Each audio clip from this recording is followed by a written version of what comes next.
ओ, इथे बसलाय तर माझ्या सिनेमाचा हिरो।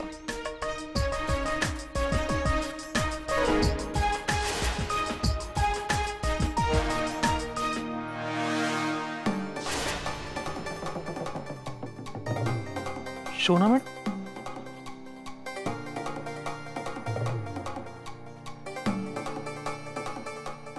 हाय राजवीर जी। शोना मॅडम, आओ तुम्ही इथं काय करताय? तुम्हाला बघायला आली। काय करणार, राहावलंच नाही। खूप मारलं हो त्या लोकांनी तुम्हाला। मला तर बघवतच नव्हतं। आता कशी आहे तुमची तब्येत? हाय, ठीक आहे।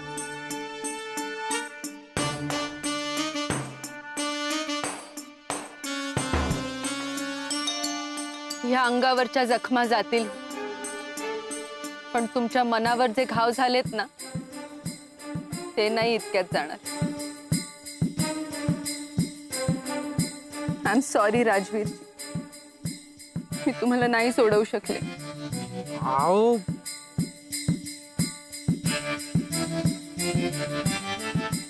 आओ, ही म्हणजे पण तुम्ही इथं कशाला आलाय? तुम्ही इथं आले हे जर अंकुशरावला कळलं ना। I don't care. मला त्यांची नाही, तुमची काळजी। पण तुम्हाला ते नाही कळणार, म्हणून अशी धावत पळत तुमच्याकडे आले। ह्यांची काम आहे का मस्करी? हा, सकाळी उठल्यापासून नुसतं दीपे झाड मार, झाडांना पाणी घाल, हातरून काढ, भांडी घास, धुणं धु। मला काही धावत येतोय?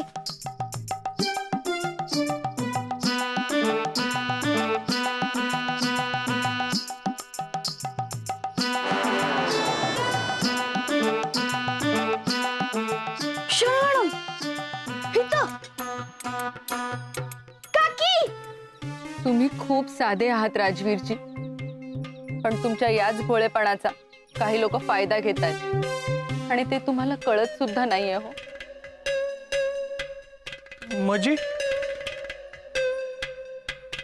म्हणजे बघा ना, जर कोणी तुमच्याशी खोटं बोलत असेल तर तुम्हाला कसं वाटेल? मला अजिबात आवडणार नाही कोण माझ्याशी खोटं बोललं तर। हो, खरं वागण्यासाठी ना हे विरुद्ध जीव देईल, पण जर कोण खोटं बोललं का नाही, जीव केला तरी त्याला माफ नाही करणार। आणि तो खोटं बोलणारा व्यक्ती जर तुमचा जवळचा कोणी फ्रेंड असेल तर?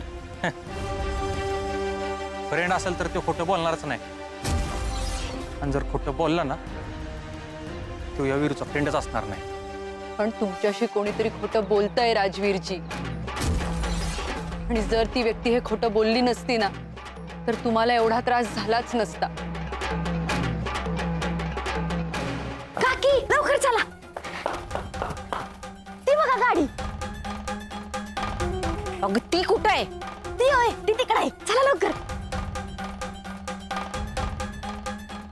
ती व्यक्ती दुसरी तिसरी कोणी नसून ती मॅडम, एक सेल्फी घ्या का? अहो माझ्या मामाच्या पोराला पटतच नाही तुम्ही येत असता ते, मग एक सेल्फी घेऊ म्हणजे त्याला विश्वास बसेल, है का नाही? हो जरा थांबा, मी महत्वाचं काहीतरी बोलतेय। हा नंतर बोलाल की, ही बी महत्वाचंच आहे। इकडे बघा।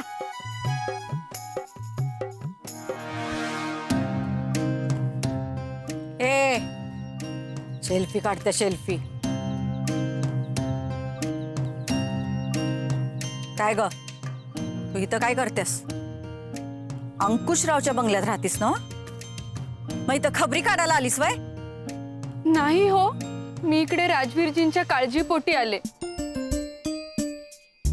त्यांनी ह्यांना डांबून ठेवलं होतं, मला खूप वाईट वाटलं त्याचं। उलट मी तर ह्यांना तिकडून सोडवायला गेले होते। खोटं वाटत असेल तर विचारा राजवीरजींना। राजवीरजी सांगा ना। होय काकी? काय ग, तू अंकुशरावकडे राहतेस, त्याचंच खातेस, मग ह्याला कशाला सोडवत होतीस? त्याची एवढी काळजी कशाला करतेस तू? कारण ह्यांच्यामुळं आम्ही या गावात आलो, एवढा मान सन्मान मिळाला, त्याची परतफेड करायला मी इकडे आली। हो अंकुशराव खूप वाईट माणूस आहे हो। त्यांनी आम्हाला त्यांच्या बंगल्यात कोंडून ठेवलंय. मुंबईला सुद्धा जाऊन देत नाहीयेत. त्यांना सिनेमा करायचाय. तो सिनेमा होत नाही तोपर्यंत इथून जायचं नाही म्हणतायत. आमचं काय हो, आम्ही कलाकार माणसं. जिकडे आसरा मिळेल तिथेच मन रमवायचं. इट्स ओके, मी सहन करीन. पण त्या अंकुशरावच्या मुलीनं तिनं राजवीर सोबत असं वागायला नको होतं.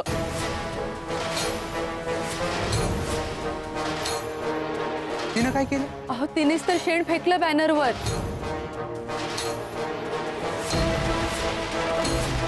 आणि बिचारे राजवीरजी त्यात अडकले. अहो तुम्ही काय बोलताय? तुम्हाला कळतंय का? अहो, खरंच सांगतेय मी. माझा विश्वास ठेवा. तिला नक्कीच राजकारणात यायचं असणार. तो अंकुशराव स्वतःच्या पोरीला राजकारणात कशाला आणल? परकधन आहे ते, सासरीत जाणार आहे. तिच्यावर वेळ कशाला वाया घालवल? सून असती तर म्हणता आलं असतं.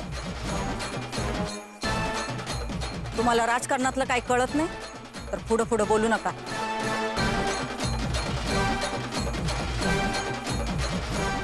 अहो पण त्या अंकुशरावची पोरगी स्वतःच्याच बॅनरला कशाला शेण फासल? अहो, तेच सांगतेय ना मी तुम्हाला राजवीरजी. फसवतीये ती तुम्हाला. ती पण त्या अंकुशराव सारखीच खोटारडी आणि राजकारणी आहे. नाही नाही, माझा अजिबात विश्वास नाही यावर. ती पोरगी असं काय करणारच नाही. तुला काय माहित ग? तू कवा गेली होतीस? का उचलली जीभ लावली टाळ्याला? अंकुशरावाची पोरगी आहे ती, बापावरच जाणार. वहिनी तुम्ही नका यात लक्ष घालू. अहो हे राजकारण आपल्या डोक्याबाहेरचं आहे. हो ना, मलाही काहीच कळत नाहीये. ही अंकुशरावांची मुलगी काय राजकारण करतेय ते. अहो राजवीरजी, ती फसवतीये तुम्हाला. अंकुशराव पाटलाची मुलगी दुसरी तिसरी कोणी नसून ती. ए बास कर तिचं कौतुक. आम्हाला काय ऐकायचं नाही. त्या पोरीनं आमच्या घराच्या नादाला लागून लई मोठी चूक केल्या. आणि त्याहून मोठी चूक त्या अंकुशरावनं केल्या. माझ्या घरात घुसून माझ्यावर भुंकलाय तो.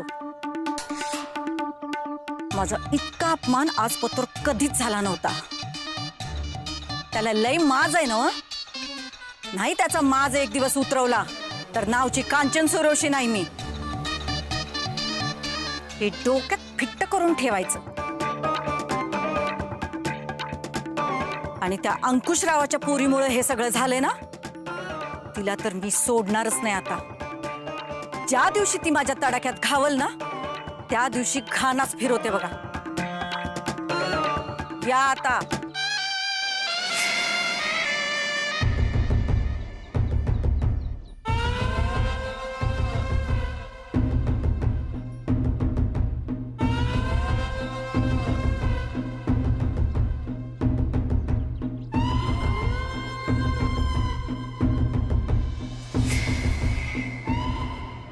माझ्या एका चुकीमुळे किती मोठा कुटाणा झालाय.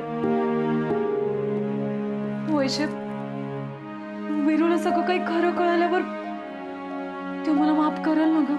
ते काय मला सांगता येणार नाही ग. पण एक सांगू, आपल्या जवळच्या दोस्तानं दोस्तीत जर खोटापणा केला ना तर लय हर्ट होतं बघ. माझी तू मला माफ नाही करणार. पियू, वीरू लय मोठ्या मनाचा आहे. तो माफ करल, पण जर तुझ्याकडनं कळलं ना तरच. माझ्याकडनंच कळणार आहे. अगं पण कसं? मी चिठ्ठी लिहिली आहे वीरूला. अगं पण पियू, तू चिठ्ठी त्याला देणार कशी? दिली. शोना ती चिठ्ठी घेऊन वीरूकडे गेली. वैशे, ही चिठ्ठी आता माझ्यासाठी शेवटचा पर्याय आहे ग.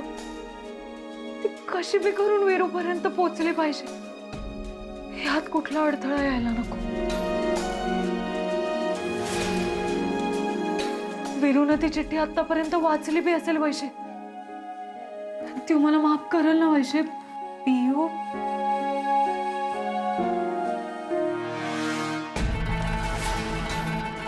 साहेब कार्यक्रमासाठी ज्या ज्या गोष्टी लागतात ना त्या सगळ्यांची बुकिंग करून ठेवली आहे. स्टेजचं पण कॉन्ट्रॅक्ट दिलंय आणि कार्यकर्त्यांनी पण कामाला लागायच्या सूचना दिल्या त्या. हो हो हो माने, अहो आधी पक्षश्रेष्ठींकडून होकार तरी मिळू द्या. पण मला नाही वाटत साहेब पक्षश्रेष्ठी पीयू मॅडमच्या कार्यक्रमाला नकार देतील म्हणून. अहो मागच्या वेळेला घरी आले होते ना तेव्हा त्यांनी पीयू मॅडमचं कौतुकच केलं आणि महत्वाचं म्हणजे त्यांनी स्वतःहून फोन केला की तुम्ही काय इकडे येऊ नका, मीच येतो बंगल्यावर भेटायला. म्हणजे सविस्तर चर्चा करता येईल. याचा अर्थ तुमचा प्लॅन त्यासने आवडलेला दिसतोय. हो ते आम्हाला माहिती आहे, पण ही असली कामं सगळी तयारीनिशी करावी लागतात. माने, राजकारणात नवीन नेत्याचा उदय जुन्यासनी किती आणि कसा अडचणीचा ठरू शकतो ते तुम्हाला चांगलंच ठाव आहे. ते बी खरंच आहे साहेब. अहो आम्ही तयारीच एवढी केली आहे की आमचं प्लॅनिंग बघूनच साहेब खुश होऊन जातील. थांबा तुम्हाला दाखवतो. हे बघा,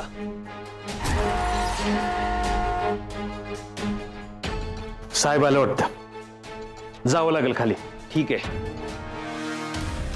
चला द्या फाईल इकडे.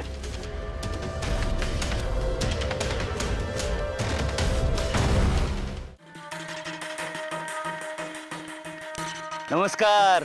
नमस्ते अंकुशराव, नमस्ते. या या या, आमच्या गरीबाच्या घरात स्वागत आहे तुमचं. या या साहेब या, बसा. साहेब, मागच्या वेळी तुम्ही आमच्या पीयू बद्दल जे काही म्हणालात त्यामुळं आमच्या पीयू मध्ये असलेली धमक आम्हाला जाणवली. त्यामुळेच आमच्या पीयूला आता आम्ही राजकारणाच्या मैदानात उतरवतोय. उत्तम निर्णय घेतलात अंकुशराव. राजकारणात कसं लेट आलो पण थेट आलो आणि हे तसंच व्हायला पाहिजे. तसंच होणार साहेब. अहो आत्ताच तिचं सगळीकडे नाव व्हायला लागलंय. एका म्हाताऱ्या जोडप्याला तिने 1 लाख रुपयाची मदत केली तर कौतुकाचा नुसता पाऊस पडायला लागलाय तिच्यावर. हो, तिचं कौतुक करण्यासाठी तुम्ही गावभर बॅनर लावलेत आणि त्याच्यावरती त्या सूर्यवंशीच्या पोरानं शेण फेकलंय हे सारं कळलंय आम्हाला.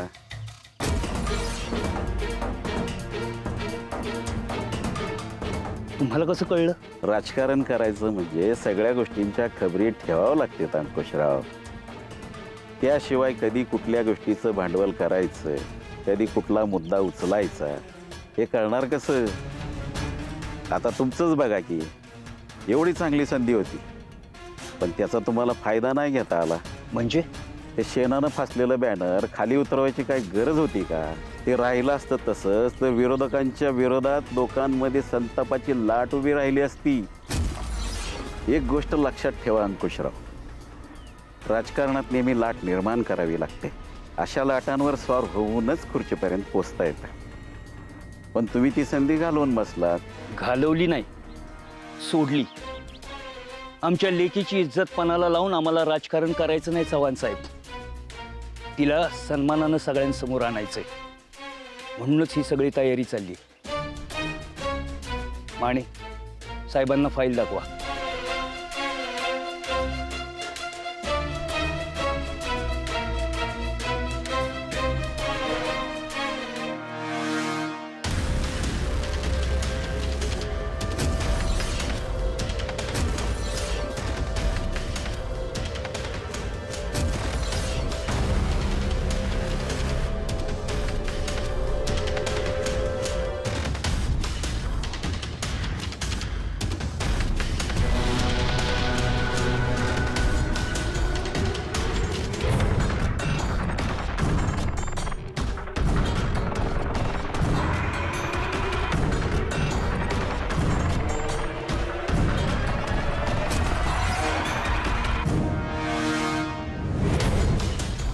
माने, कसली चिठ्ठी आहे ती?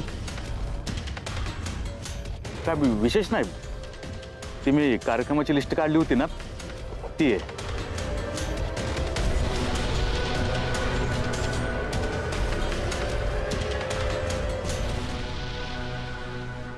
हे फाईल वगैरे दाखवायची काय गरज आहे अंकुशराव? तुम्ही काय पक्षाला परक समजताय? घरच्या माणसाला राजकारणात आणायला आम्ही कशाला विरोध करू? अहो, दणक्यात आणा जनतेसमोर तुमच्या मुलीला. पक्ष पाठीशी आहे तुमच्या. मग लागतो आता आम्ही जोरदार तयारीला. माने, नुसता धुराळा उडला पाहिजे. हो साहेब.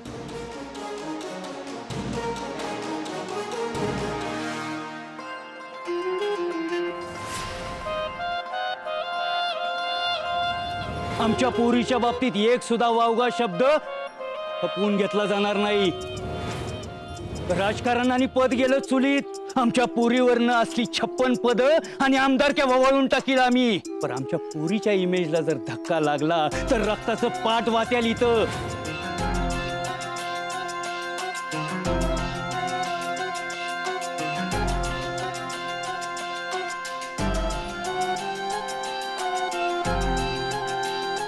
काकी खा की. तुमचं बाया लक्षच नाही खाण्याकडे. खाण्याकडेच कशाला, माझं कुठंच लक्ष लागणं झालं. तो अंकुशराव येऊन गेल्यापासून त्याचा चेहरा माझ्या नजरेपुढनं जायना झालाय. त्याचं भूकणं ऐकू येतंय. माझ्याच घरात येऊन माझ्यावर आवाज चढवलं होतं त्यानं. आता नुसता आवाजच चढवलाय का तुमच्या विरोधात राजकारण करतोय काय मी? म्हणजे बघा, हिरू भैयाच्या जागेवर दुसरं कोणतरी असतं तर त्या अंकुशरावानं त्याला जिद्द सोडलं असतं का? तरी हिरू भैया काहीतरी गडबड नक्कीच आहे. म्हणजे काय बोलायचंय ते स्पष्ट बोल. हो, म्हणजे हिरू भैया आणि अंकुशराव ही दोघं मिळून तुमच्या विरोधात काहीतरी राजकारण करतात बर का? म्हणजे काकी ते हिरू भैयांचं त्यांच्या घराकडे लय खेपा वाढले ती, म्हणून म्हणलं भैया मला काय करायचे.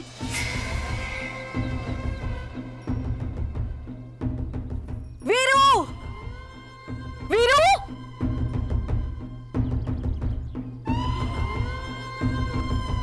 बोला की काकी. मला सांग, बॅनरला शान लावताना तुला कसं पकडलं आणि तुला उचलून नेल्यावर तिथं काय काय घडलं? काकी त्याचं काय झालं, मी आपल्या रानात पाणी पाजून घराकडेच होतो आणि घराकडे येताना मधीच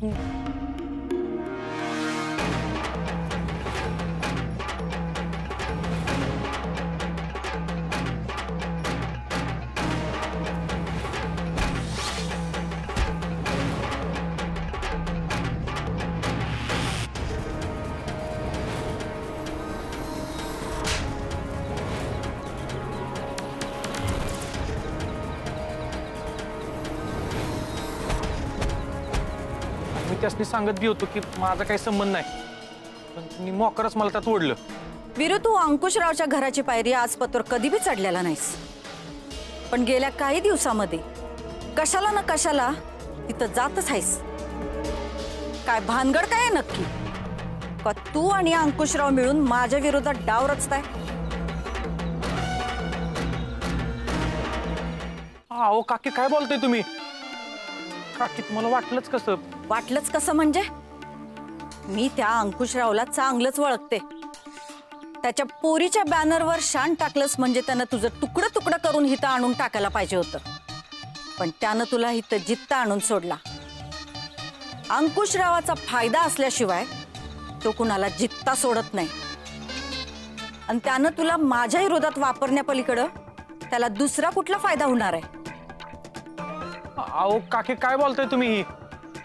मी जीव देईन हो, पण या घराविरुद्ध तुमच्या विरुद्ध असलं घाणेरडं राजकारण करणार नाही. बोललो तर बोललो. काका पुतण्याचं राजकारण अख्ख्या महाराष्ट्रानं बघितलंय.